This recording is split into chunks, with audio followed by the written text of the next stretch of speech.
what you just said in this moment is not okay in our relationship. What's causing you to speak to me this disrespectfully? What happened today? And oftentimes that question of, let's talk about your day. And most of the time kids will stop and be like, yeah, it was a terrible day today. And then you can reframe and say, listen, I'm sorry I didn't see that right away. But from now on, in our relationship, I want to be spoken to with kindness. That's a larger part of setting standards in the family. Right. Those pattern interrupts to stop those bad communications will improve connection and create more meaningful moments, especially when we can sit down and say, man, it seems like something's going on. What happened? Well, hello once again, and welcome back to the Audacious Faith Podcast, where we believe that God put us on this earth to do more than just exist, but to make a huge difference in the world around us. And we get the opportunity constantly, fortunately, being blessed by God to meet more and more people that have been doing just that, to see how God's been working in their life, and now also how he's working through them into the lives of others. We're out here at Ontario Christian High School right now, out in Ontario, California. I'm with Mike Barsamian, and we're going to have a great and terrific conversation. Let me tell you a little bit about Mike. So Mike is a life coach. He's a parenting coach. He works a lot with teenagers, especially through Young Life, which is an organization that's been around for a long time doing great work. Especially these days in the culture the way that it is, it's more important than ever. And he's also a campus pastor, just does a lot of great things. And so I'm looking forward to the conversation that we're going to have today, and I'm sure you're going to be blessed. So Mike, thank you so much for joining us here on the podcast.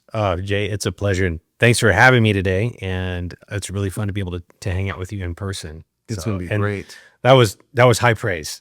Well, there you go. I received that, man. Thank you for that. Well, let's find out a little bit about you. How did you even start with all of these things? Well, maybe we'll take it back a little bit. I'm sure there was a time when God really kind of reached into your life, and then maybe tell us about that, your walk of faith, and also your family a little bit. Yeah, thanks, man. When you talk about God's call on your life, I just turned 43 on Monday, and I've been in youth ministry since 2001, so 24 years. And that's everything from a volunteer to an intern to a pastor, and becoming an ordained pastor, and going to seminary and being a teacher and a coach and a counselor and all those sorts of things. And as I look back on my journey, in high school, I would say I was really excited about the Lord coming out of middle school and going into high school. Mm-hmm. And then in high school, it really hit some rough years until I really got a sense of what God was doing in my life when I was about 19, 20 years old. Okay. And that's when I started getting involved in ministry. But even when I look further back, my mom was a teen mom, and I love her dearly. And I remember one of the things early on, I was probably about 5 or 6 years old, and we had to move from Arizona to Georgia, and moved in with her aunt. We lived in their living room because of our family circumstances at the time, just incredibly poor. Like, we just didn't have anything. Mm-hmm. And my Aunt Betty loved the Lord, Southern Baptist Church. She's hand raised in worship, and she mentored and discipled my mom. And then my mom had just had me around church. And back in the day, especially in the South, you're at church all the time. Yeah. And so now when I look at my life now and I look at my kids, I'm like, man, God had started to line things up for me really at a young age. And some of the people I admired were the ones that introduced me to the Lord. And I think way back then, looking back, I sensed, man, I think God was starting to do something with me there. And then as I looked at my life, I kept trying to go in all these different directions, and nothing was really working until I found this lane of youth ministry. Yeah. And I've been really fortunate to be a youth pastor for 24 years and live in Southern California and raise my kids in this ministry context with this kingdom mindset of reaching others. And now being a parenting coach and taking a lot of my experience and teaching online, just recognize families aren't doing well. Mm-hmm. There's a lot of disconnection. And the teenagers are really, really tough anyway. They just kind of always have been. Sure. But it does seem like it's getting harder and more difficult, and parents are less equipped and don't really know what's coming. And so that creates strain and stress, and that affects kids and affects parents. And I think, for you and I both being in ministry and wanted to serve people, as the Lord's called us to do, I'm like, how am I going to do that? And it was just a couple years ago that I felt the Lord say, like, go do, essentially, you need to pastoring and now go become a coach and let's work on families. And so I've been building that out probably the last 2 years, and specifically have stuff available for parents with teenagers that are struggling with disrespect or disconnection, or the relationship's not going the way I want to, or parents who are really critical of themselves or feel like they're failing. Man, I want to renew those families. Yeah. And God's just provided some really cool resources for me to do that, and serving families all over the U.S. right now. And at the same time, I get to be a young life leader, so I still hang out with kids in person almost every day. I get to do it here at OC. This school's really, interesting. My wife went here from preschool. Her parents went here, so we have to go here, right? So Absolutely. and it's a really, really amazing community. I think it's one of the best schools in the area, and I love the intentionality and the way that we focus on kids and parents. And we were talking earlier, some families that are really struggling with some things going on in their families, and this school community is just surrounding them, and it's really, really remarkable to see. And then this week, in just a couple of days, I'll take 26 or 27 high school kids, and we're taking them to Young Life Camp up in Northern California, and want to help them meet Christ. For a lot of them, we're praying for that. For a lot of them, it's growing in their faith. Yeah. We've been praying, our leaders, we've been praying that each one of them will really experience a strong sense of purpose from the Lord, work out a lot of the issues that they've been dealing with in their lives. And that's really the role of young life leaders, to be that adult mentor for kids. So I'm really fortunate. I think God's really lined my life up in a way that I hang out with teenagers all the time, and I get to understand them and their unique perspectives. And then I hang out with parents. And in some ways, I feel like I'm bilingual. Like I speak teenager and I speak parent, and I'm just trying to get everybody on the same page. Exactly, right? Make the connection. Yeah. Now you're bringing up some great things, because you said you've been in youth ministry now for over 20 years. And I'm sure that you've seen major changes and shifts during that time. One of the changes that I see stand out, right as you just mentioned it, you start off as a youth pastor. And of course, back then, I started off the same way. It was, okay, you're in the church, you're doing things in the church, and those that you can get to come to the church, mostly through families that are already there, or maybe they'll bring their friends. That's how you basically do it within the church walls and the confines and all of that. Now you've totally taken a different direction, where you still do some of that, but now everything is kind of more out. That seems to be a real need if we're really going to reach people. Not everyone's going to come to the church. That's not going to be the entry point. There needs to be other entry points, right? So maybe speak to that a little bit, and how you've seen being able to really go where people are, just like Jesus went where people were, right? Yeah, which is, I'm glad you said that too, because it's that was the model of ministry. Jesus, he walked towns and he was in streets. I think about there was the blind man in I think it's Luke 10, and Jesus he's walking through the town, and even says at the beginning he had spent a couple days walking the town of Jericho, and all of a sudden this guy cries out, "Jesus, Son of David, have mercy on me." And everybody's like, be quiet, as blind Bartimaeus, right? Like, be quiet. And then Jesus says, hang on, what is it that you want? And he says, I want to see. And he heals him.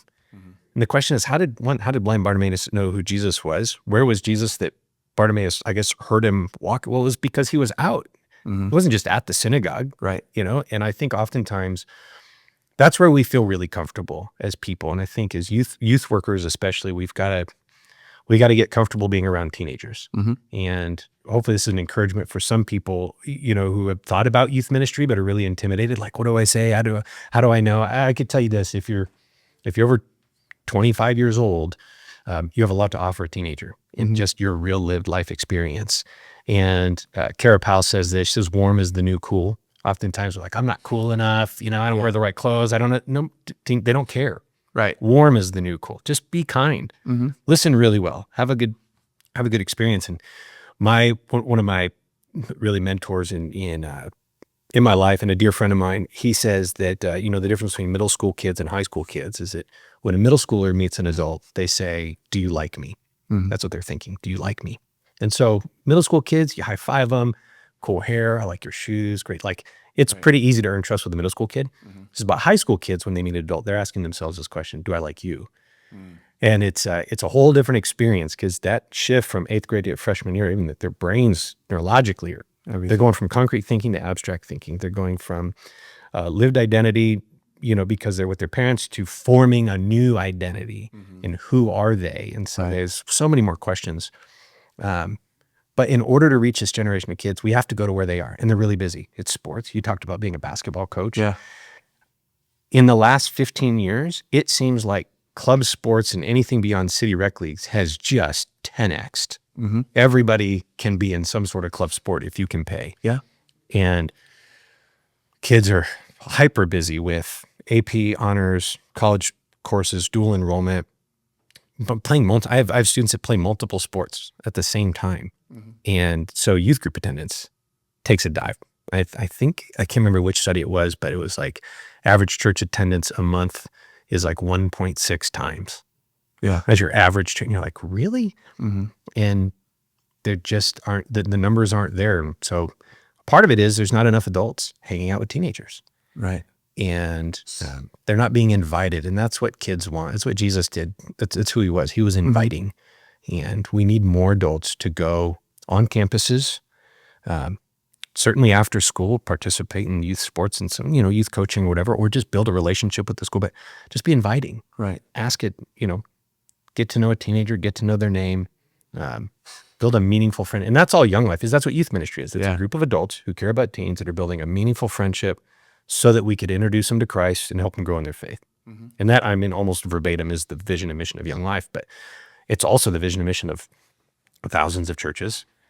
That's what we're trying to do. Right. Positive impact, a Christ-centered impact in the lives of teens. But we can't do that unless we were talking to the sports analogy, I think, just a couple weeks ago, and it's maximum time of possession. Whoever has the ball most is going to win. And where's the attention? Where's the connection happening? Right? You're mentioning something, because I was thinking about this. I actually shared this just last week. I was talking about coaching.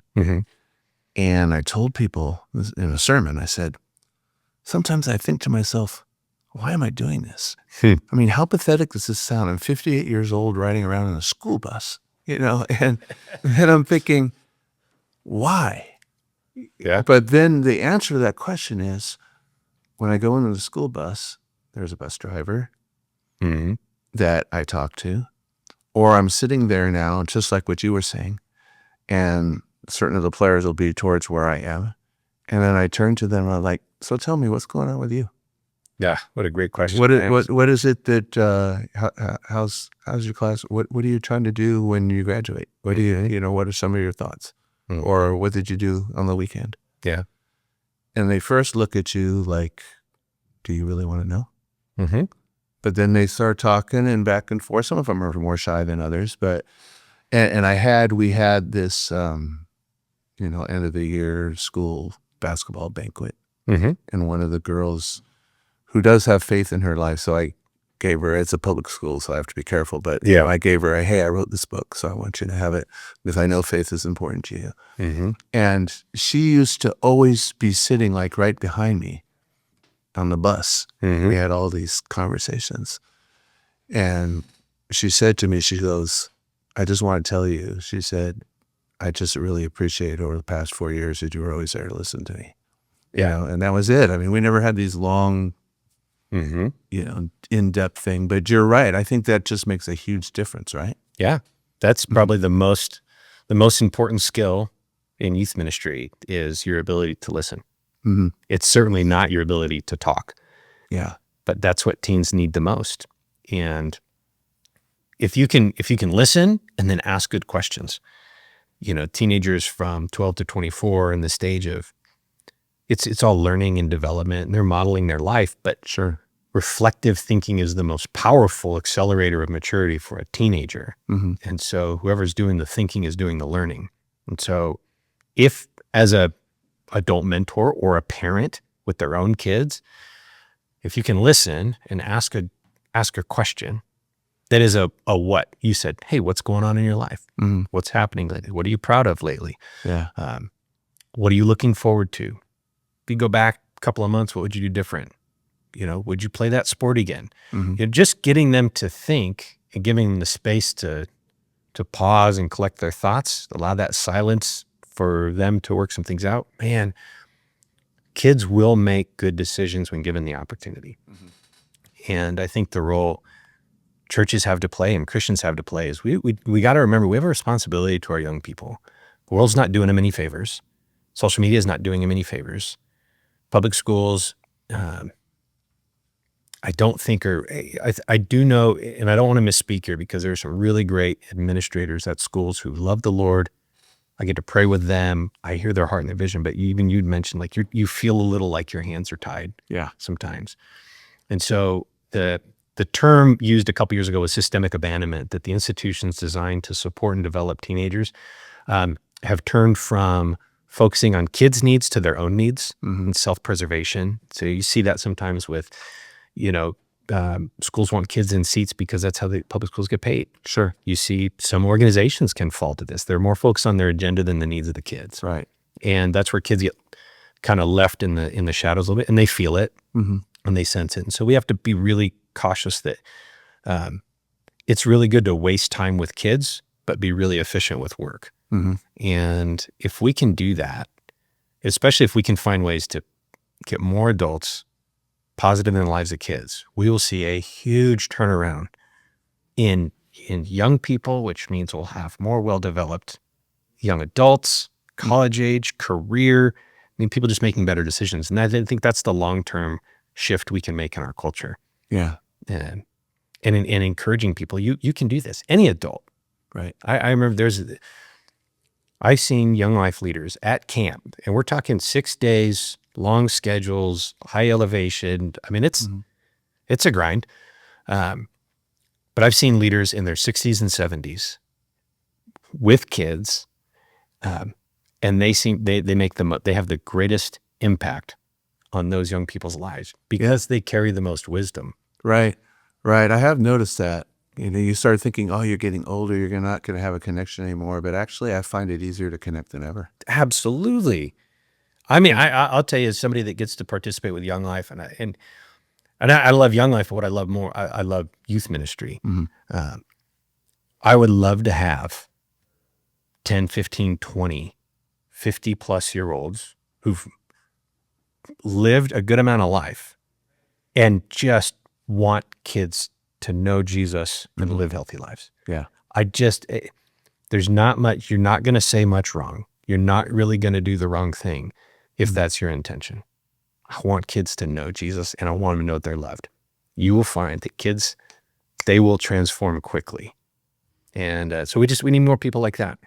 Absolutely. Now let's talk about some of the changes that have taken place in young people, because obviously young people have always been young people. Yeah. But there seems to be an acceleration. I know you work with parents, so you work with both sides. And there also seems to be, as I think we talked before we even started today, where parents are having more of a difficult time in many cases, even making a connection. They're just losing their teens to locking themselves in their rooms, maybe electronics, maybe social media. Kids aren't even necessarily watching TV anymore. I mean, a lot of it is completely changed, right? I know that as a parent, thinking back to when I had teenagers, there was a certain aspect of control that I had on what they watched, what the influences were, what I didn't want them being exposed to. Yeah. That seems to be almost completely lost now because anything can get to them at any time. Yeah. So have you seen that really accelerate the disconnect? Yeah. Or at least accelerate the dissatisfaction in life for teens. Because that escaping is an unhealthy coping strategy. And so a lot of kids just aren't doing well. Right. They're not seen, they're not being heard, they're not meaningful relationships, they're losing connection at home. And oftentimes because they're, especially teen girls, but also teen boys, their emotional awareness is increasing, but they don't know where these new emotions are coming from. They don't know what to do or why they're even having such heightened emotions. And a lot of parents are not prepared for the teen years. Most of the parents that I coach, the first thing that we'll do is get them understanding their own experience as teenagers and what's going on inside of them and dealing with the inner critic, dealing with parent shame, guilt, or blame, And what are the downward spirals that are keeping them from showing up in a positive way? Because what parents will oftentimes feel the worst about is when a kid comes, they recognize they're in a mood, and that emotional energy or conflict or argument starts to escalate, and the response is escalation from the parent until we get so high that we're yelling, or there's slammed doors, or there's name calling. And so, like, I talked with a client the other day who, same thing. Before, one of the reasons they engaged in coaching is because a situation happened that it escalated, and they said something to their teen that was just, they regret and they would never ever want to do again. But they also recognize, I can't believe I got to that point. And that's happening in a lot of homes. Right. And it can, if you don't address that and you don't deal with that, it'll create a lot of pain inside of a parent. That creates separation. The experience creates separation, creates distance. And then kids can just retreat and withdraw. Just like and then parents do the same thing. We cope with the pain and the frustration, and we'll go to Instagram or TikTok or Facebook or YouTube or whatever and try to zone out or get some done, but not realizing that all the studies just show that more time engaged in social media actually reduces satisfaction in our life.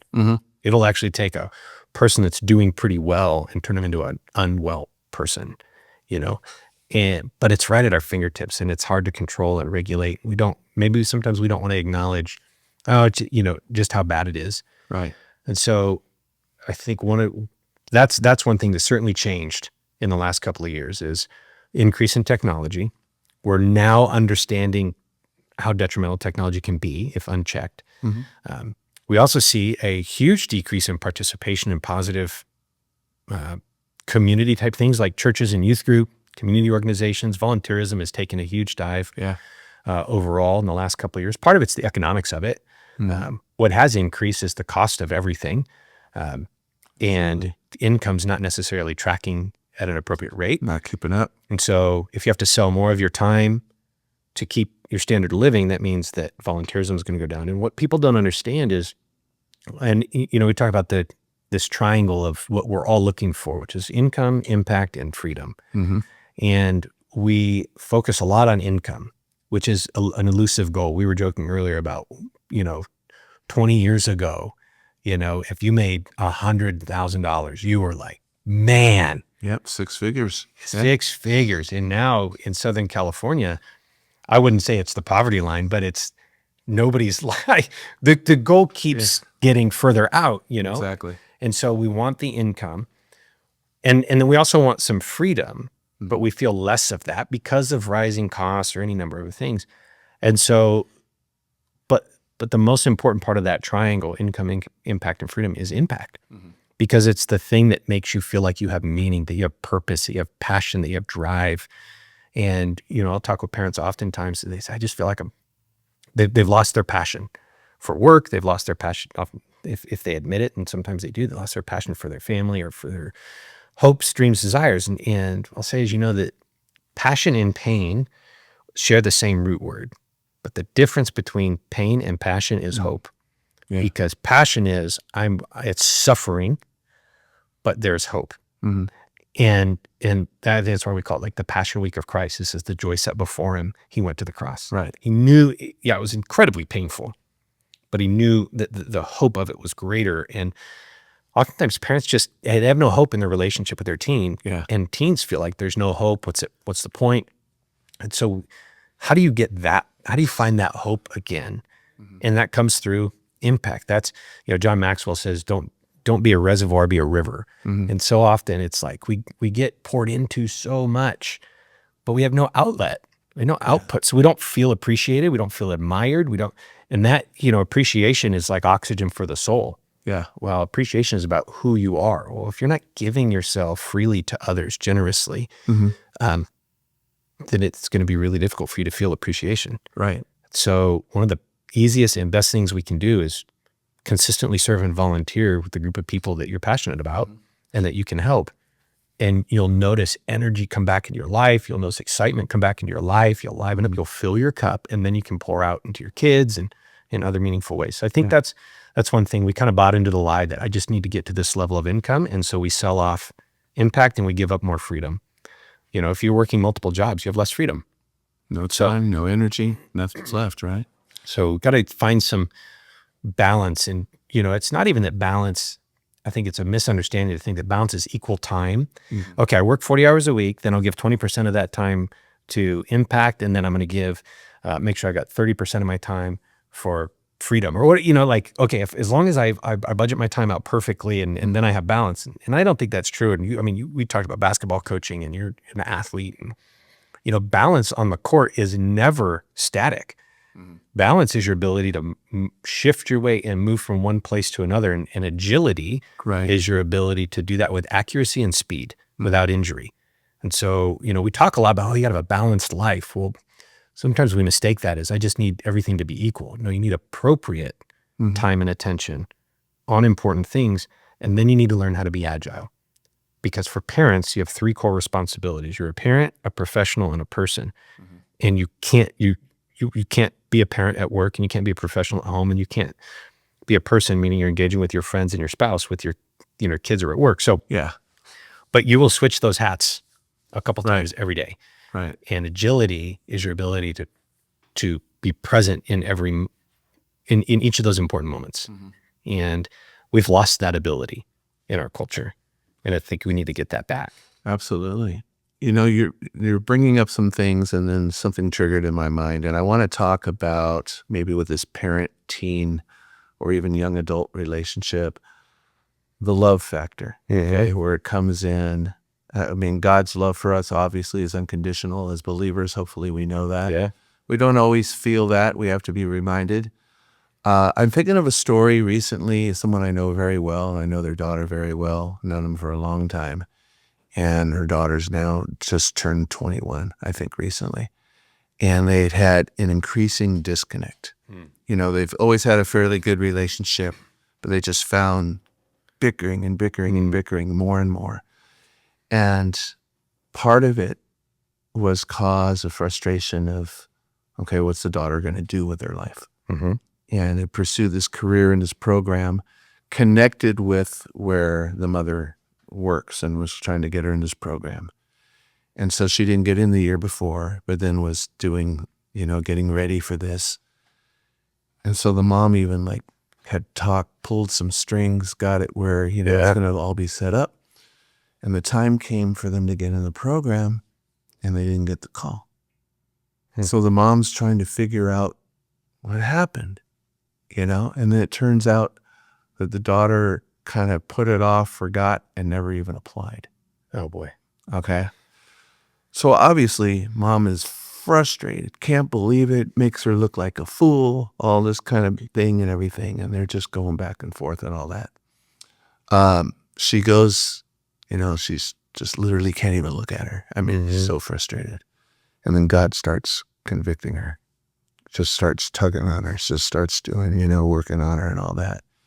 And then finally she goes to her and she goes, I'm really disappointed because obviously this is what happened and you didn't follow through, but I need you to know I love you no matter what. Mm-hmm. That doesn't change no matter what, all that kind of stuff. And apparently from that point forward, even though this person's 21 at this point, major change in their relationship. Both of them should have known that already. Yeah. But how many parents maybe think their kids know that? Yeah. But they haven't said it in a long time and their kid's not feeling it. Mm-hmm. Man, a lot. Mm-hmm. A lot. And oftentimes we think we say things that we don't. Mm-hmm. And we think we're saying things in ways that it's being received with our intention, but it's not. Yeah. And so a huge part of connection is having somebody receive what you're saying in the way that you want it, in the way that it's being said. Mm-hmm. And that takes being present, it takes understanding. Right. But connection is a lot about it requires you to be fully present, which means all the conversations that we're having, which is this is really hard today to be present with someone. And a part of it is technology is changing the way our brains operate. Right. And, even in our conversation, there's really a dozen happening right now. There's, you and I talking, and then there's the conversation about the conversation. There's, am I sitting in front of this microphone the right way? Is there anything on my face? All the different thoughts. You know, there's nothing on your face. You're fine. Yeah, thank you. But there's 5 or 6 conversations happening when, with some self-control and some discipline, you can get down to just the one conversation, be present. Right. And you can sense that, when somebody's not listening or not there. Sure. And then oftentimes when we say something in the wrong way, pride or ego might prevent us from saying, I'm really sorry it came out that way. Here's what I really meant. Let me try that again. But being able to help your kids understand because for a teenage kid, so 12 to 24, the 3 things that are most important that they're going through in that phase of life is they're discovering who they are. Right? So it's the deep question, and to hopefully alleviate some parents' frustration when they say, my kid is so selfish. Technically, it's called egocentric abstraction. It is the stage of life they have to focus on themselves, because you can't go from being dependent as a child to being interdependent as an adult, where you take care of your own needs and you take care of the needs of the people closest to you. Right. You can't jump from dependent to interdependent without being independent. That's the separation stage of life. They got to be on so let's have a measure of grace towards our teenagers as they are going to behave selfishly. It's the way God designed them. They have to pull away from us as parents. So it's not personal, it's by design. And I remember listening to one sociologist, they said, if our kids don't pull away from us as parents, our species would have been in danger of incest. Like, they got to leave, then they got to go. And so there's a tearing that happens. And if we don't take it personal, we can actually come alongside them and create greater levels of connection and closeness. So one, it's their kids are figuring out who they are. They need to know where they belong. And a part of that is communicating over and over again. I love you. I teach parents to use the phrase as your mom or as your dad, and then say what you want to say. As your mom, I love you with my whole heart, and I need you to help out in this way, because it reframes the relationship, because kids are reevaluating every adult relationship, and parents oftentimes try to be the friend and try to be really soft, and we loosen boundaries. Well, that's not how you have a healthy relationship. Yeah. High standards, strong boundaries, and clear expectations. And then I think that's the third one that we get mistaken with, and where the disconnect with the mother-daughter in your examples. My guess would be mom had some high expectations, and most teenagers feel like their parents' expectations are too high and they're really difficult to reach. And one of 2 things is going to happen. They either internally feel like, I can't reach those expectations, and so then they get down on themselves and it leads to a low mental state, or they fake it till they make it. And they will work themselves to the bone just to meet an expectation, because that's the interpretation is, as long as you meet my expectations, then I'm going to be happy with you. And as a parent, we'd be like, that's not what the point was. Right. So we actually have some things upside down in parenting versus organizations. I think in organizations, expectations are the first thing we talk about. Dress code, you're on time, this is your job. These are the expectations. Yeah. Here's our standards as a company, and here's our boundaries. If you go outside of this, then you're no longer employed here, or whatever. Right. But with families, we really need to start with standards. This is who we are as a family. And it's really, really clear. Those are character traits. Then here's the boundaries. As long as you behave in a mature way, then you get these mature activities. But if you don't maintain your mature responsibilities, you need to know these are the real world consequences. Those are boundaries. And then expectations are collaborative. What are we trying to accomplish by the time you graduate? Or what is it that we want to accomplish after high school? And getting your high schooler thinking about that. You can set mutual expectations. We're on the same page. Clarity is kindness, and we can confidently move forward. Right. And now it's not this bar that we've set for our kids that they don't want to communicate, that they can't reach. So then they just internalize, or they separate, or they won't talk to us because they feel shame. And that's the unfortunate side. So when that mom says, listen, yeah, I'm really disappointed this didn't happen, but that's not why I love you. I love you for who you are. That freed her up to say, okay, it's not about what I do, it's about who I am. Yeah, what's crazy about it too is I looked at them and I said, why did it take you that long to? And her response was, that's just not how I was brought up. I just figured she knows that. We never, my family, nobody ever told anybody we love each other. And even when people tell me, oh, I love you, and she goes, oh, it's just, it's strange. So it's like she's read the love languages thing. She goes, that's just not mine. And I'm sure that for some, that's not what they grew up with, and maybe it doesn't come naturally. Yeah. But it's like, she should know that, but they don't. Yeah.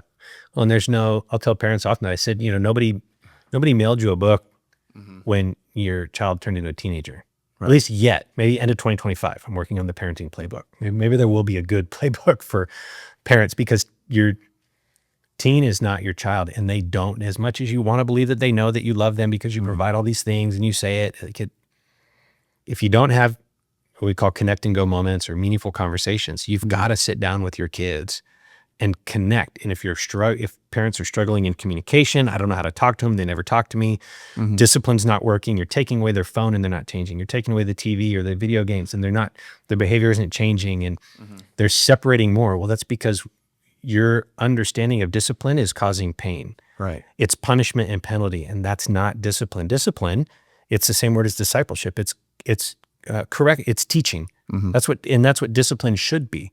Being a disciplined person means you are consistently learning and improving, and that's what God's called us to disciple our teenagers, is to help correct their path and teach them. Well, punishment has no place in there. So penalties and punishments don't work, and they create more separation, because every human being runs away from pain or tries to escape pain or inoculate themselves from pain. So when a parent says, you didn't come home on time, give me your phone. And that's, okay, well, you're just causing pain. And we're not getting to the real issue, which is they have a problem with time management, or they're lacking mature responsibility in communicating with you or coming home on time or understanding when it's safe to drive or not drive. Like I had a parent the other day, their son, it was late, fell asleep at his girlfriend's house and tried to drive home, hit a curb and a sign, wrecked the car pretty bad, got home at 11. And I was really proud of the way he handled the conversation. Didn't take the car away, but is making him pay for all the repairs and to do the repairs himself. Right. And we're having conversations. Here's 3 other things, because you're going to get tired driving. Lord knows I remember falling asleep driving. Praise God, I'm still alive. It's like, pull over, take a nap, do some exercises, call somebody for a ride. Like he did it perfect. He connected, he acknowledged, hey, I get it, man. It was really tough. I know you wanted to get home, all these things. And so he's coaching his kid through this process by and there's an expense. The kid has to work harder and not pay to repair his car. And I thought that was brilliant, because at the teenage years, they have to experience the cost of the consequence. Otherwise they won't learn and grow. Exactly. Yeah, that is important. So how impactful are these defining moments? Because I think a lot of parents out there are thinking, in order to get relationships right, so much would have to change. I mean, isn't it often just little shifts? I mean, I'm thinking back to this time. There's been, with my kids when they were growing up, there were certain just moments that I remember that I know made an impact that I didn't plan. It just kind of happened. I remember one time being in the car, had all 3 kids in the car. And of course, you know what kids, when they're growing up in the car, what they're doing, fighting or bickering or whatever. And my oldest, I remember this conversation because he says to me, oh yeah, I'm sure you can probably hardly wait till I'm 18 so I can just be out of the house and all of that. That was his assumption. Yeah. Because obviously they have assumptions of what we think. I remember turning to him at that moment and going, no, actually, I'm hoping that you're never far away from where I am. Yeah. And I just saw him just surprised. But I'm sure he remembers that. There's just certain moments where it was maybe all of 2 sentences.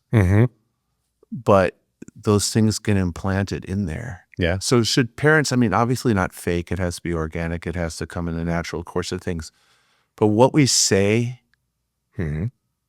not only watch what you say, but watch what you say in a positive way too, because it can really build in those moments, right? Yeah. Well, and I'd say to your example, what you did is you changed a feeling in him. He felt like you wanted him gone. And who knows what was going on that he interpreted. The thing with teenagers, great observers, they're terrible interpreters. They see stuff, they hear stuff. We might have been having conversations that, again, we mean it to mean something. Right. And they interpret it to mean something different. And then they lock that in as their truth. But just because you feel something doesn't mean it's true. But what is true with teenagers is they won't always remember what you say, but they will remember how you made them feel. And so I think in that moment, like you said, it was like 2 sentences. What was more powerful is you said, no, I love you. I want you around me. You're my son. I want to be present. And you said it calmly, matter-of-factly, authentically. Right. And that is probably what for him was a really defining moment of, man, my dad loves me. Okay. And I've also found to be true that kids they're learning communication techniques from a lot of different things. They're picking up on what we do. So they're listening to our marriages or conversations with partners. They're listening to conversations we might have with employees or people we work with. And certainly they're learning it from what they see on TV and all this sort of stuff. And so oftentimes, manipulation and triggering statements are really unhealthy, but effective in entertainment. Yeah. And so I have seen more parents, the thing that makes the biggest difference the fastest, because I'll tell parents I can help change your relationship in 30 days. And what we do is we do an exercise called trigger mapping. Okay. And so we'll walk through everything that your teen says that just either lights you up or tears you down.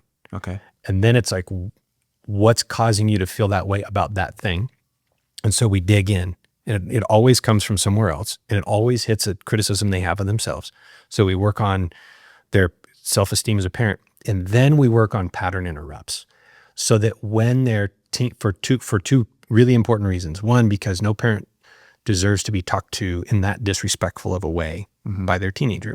But we also have to understand they're learning communication techniques. We are live. The method of parenting I teach is called the PACE method of parenting. And I tell parents, you are running a marathon with your kids. You're going to get shin splints. You're going to ache. You're going to hit the wall. You're going to be dehydrated. It's going to hurt. Sure. It's not forever. It's just for now. But just understand we're going to work through the pain. Restore your passion in your parenting because there is hope. Yeah. And that's where we're going. And so we try to settle that in a parent so they can renew their energy again and understand. So that way, if anybody else tries to trigger them or manipulate them, they know how to stop it.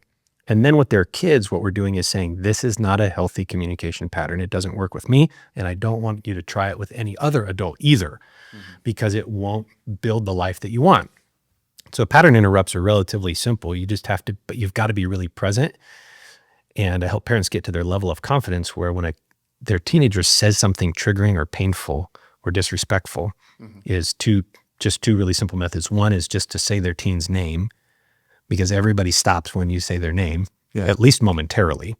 And then the other one is just a trailing stutter, which is just if your teen says like, well, you never make dinners at home, or you're not that great of a cook. Or why don't you take the trash out? And it's the trailing stutter is like, wait. And it gets people to stop or hang on. No. What you just said in this moment is not okay in our relationship. What's causing you to speak to me this disrespectfully? What happened today? And oftentimes that question of, I can see that you're really frustrated right now. What happened today? Let's talk about your day. And most of the time, kids will stop and be like, yeah, it was a terrible day today. Okay, let's talk about that first. And then the trash can wait and the other things can wait. And then you can reframe and say, listen, I'm sorry I didn't see that right away. But from now on, in our relationship, I want to be spoken to with kindness, because that's a larger part of setting standards in the family. Right. But those pattern interrupts to stop those bad communications will improve connection and create more meaningful moments, especially when you're able, and I'm sure you've done this with your kids, where you can sit down and say, man, it seems like something's going on. What happened? Well, we see that now. We actually have 2 kids in the home that we didn't expect, but God sent them in and ended up being some foster care situation. But we've known the kids for a long time. Yeah. And one of them especially, and I can say this because he's not going to watch this. Yeah. He'll come in sometimes and everything is fine. And my wife's really good at picking up on this, because all of a sudden he'll go upstairs or whatever. I don't know, maybe he checked something on his tablet or something like that. And then all of a sudden, a few minutes later, it's like something's wrong. And then he's acting differently. And all of a sudden he looks mad, or he's taking something out on his sister. And she'll turn to me and she'll go, something happened. Yeah, He, totally. he went upstairs, and I don't know if it was a text, if it was an email, if it was something that he saw, but something's bothering him because something happened from the time that he got in here Yeah. to when he went up there. And then, of course, she tries to draw it out, saying, "Hey, did something happen?" And of course, you don't want to talk about it. Have you guys found any ways for him what works to get him to open up? It's hard to get him to open up. Usually, we have to just divert him somehow to do something else which gets his mind off of it. Yeah. But more healthy, obviously, would be to actually talk about it. Yeah. But he just doesn't seem to Yeah. do that easily. Yeah. I found my youngest is really emotional in that way. Like he'll shut down. And so I'll typically say something like, when you're ready to talk, man, I'm here. And then usually it gives him a few minutes, and then he'll come in and I can tell he's ready to talk, and I'll say, let's go for a walk. Because I found that when we come alongside kids, it's so much easier to have a conversation. We change our physical posture because, you and I really am enjoying this conversation, but if we were talking about a problem, I say, hey, I need to talk to you. Right. Now, one, we're in the same interrogation style would be if we were in trouble. Yeah. And even if there was a problem, let's say I want to help and my genuine intention is to help. And we said, okay, well, all right, here's the problem. It's grades, it's chores, it's personal responsibility, it's waking up on time, it's you're dealing with something with your girlfriend and I want to help you solve it, whatever it is. Well, the issue is every time I see you and I see the problem. And so I'm trying to fix you or fix this problem. And then when you look at me, if I'm the parent in this scenario and you see the problem and then I'm the parent, and it puts us into the wrong posture. Right. But if we sit side by side, if we physically change and we both just look at the problem together, now we're collaborative. Right. And it's kind of funny. I mean, the word parent, I don't know if this is exactly right, but the word parent, that root Greek para is the same. It's like paramedic. It's to come alongside. The paraclete, right? The Holy Spirit is the paraclete. It's to come alongside. And so our role as parents is to come alongside our kids. So if you change your physical posture and you say, hey, let's take a walk, let's take a drive, you sit side by side. Yeah. It's less intimidating. They won't feel, this feels, inadvertently, it's not supposed, but it's judgment because I'm looking at you, making eye contact, and that's a little scary. But side by side, there's no judgment. You can feel less anxious and kids will open up more. And especially if you can take a walk or a drive or grab a favorite snack and then validating, just remember that, acknowledging is not accepting, and validating emotional experiences is okay. So I do a lot of things wrong with my kids, and my youngest has no problem telling me, what I did wrong or what I said wrong. It was really hard. And what I found that really breaks through with him, and then I see him being having the same sweetness and tenderness in admitting when he's wrong, is I'll say, you know what? I can see why that really hurt your feelings. I'm sorry I said it to you that way. Yeah. And sometimes I'll even just let him in and be like, I did that. It's because this was happening and this was happening. And that's why I told you I wanted you to do that. And I'm really sorry. If I go back in time, honestly, I wouldn't do it that way again. Now, something very interesting. I don't know if you did this on purpose, but I'll just tell you my interpretation of what you did a couple of minutes ago.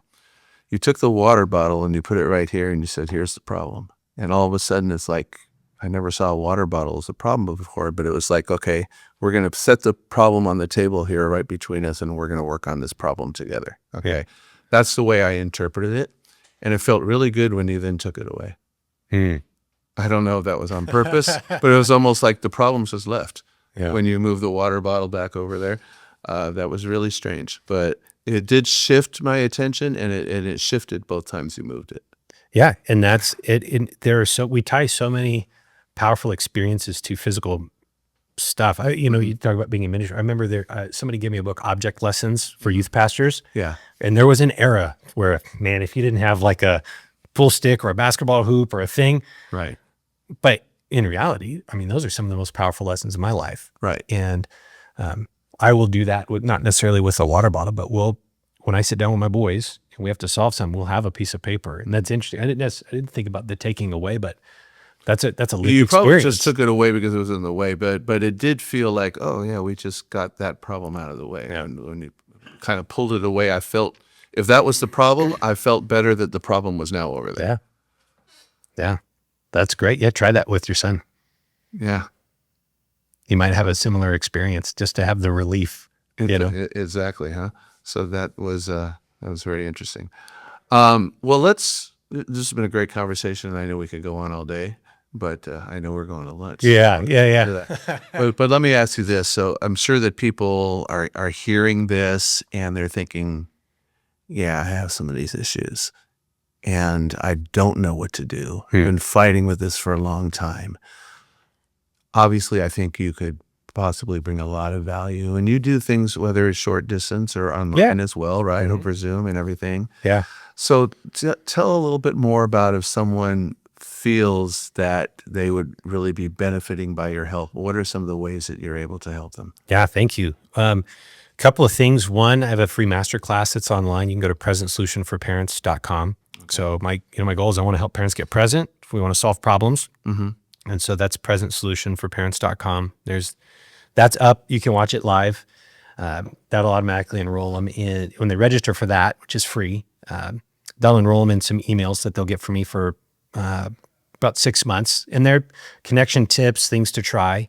We've got a couple free download guides that will come their way. Okay. So trying to give information, but the thing I would really want a parent to hear is if you've been struggling, if it's been 2-3 years and you're like, man, what happened to my sweet child? I can't get any breakthroughs. We keep running into the same problem. At that point, it's going to take an investment of your time and energy to make meaningful changes. And if that's the case, then there's other opportunities I would encourage parents to take a look at, which is really considering whether it's coaching or enrolling in a course, because information can be helpful, but there's no accountability in any measure of transformation in our lives, whether it's from life without Christ to life with Christ, or weight loss, or athleticism, or professional. Any measurable amount of good transformation happened because there was mentoring and accountability. You could read all the books you want. Right. You could read the Bible. People have read the Bible and are still atheists, or still agnostic, or still struggling with the same problems. But I read the Bible. Yeah. But God built us to live inside of community. Right. And you need somebody that knows you and will keep you accountable and will walk with you and model for you and show you the way. Right. And so a lot of times what serves parents the best is if they get into a mentoring relationship. So find that. And I've got some opportunities for that, and we'll point parents in those directions. And I've got some free courses and some ways to connect online. So I have a free parenting group called Parents on Point. Okay. I've got a course in there called the Parent Confidence course. I've got Money School, where I teach parents how to use one of my partner apps called Greenlight to help their kids learn how to manage, save, and spend money. And then we kind of Jedi or Yoda or Mr. Miyagi this thing a little bit. So we use chores as a way to accelerate kids' maturity at home and incentivize them in appropriate ways. It also takes a lot of line items off the parent. I run to Starbucks and McDonald's and the shoe store a lot less because my line now is like, well, how much money do you have? And if they've got it, they're like, I got plenty. I'm like, great, let's go. They're like, well, I don't have that much right now. I'm like, okay, well then go cut some more grass. Not quite as valuable as actually the money's more valuable. They realize all That's of a right. sudden they attach. Okay. And the easiest way to get a hold of me though is Present Solution for Parents, or on social media, I'm at Mike the Parent Coach.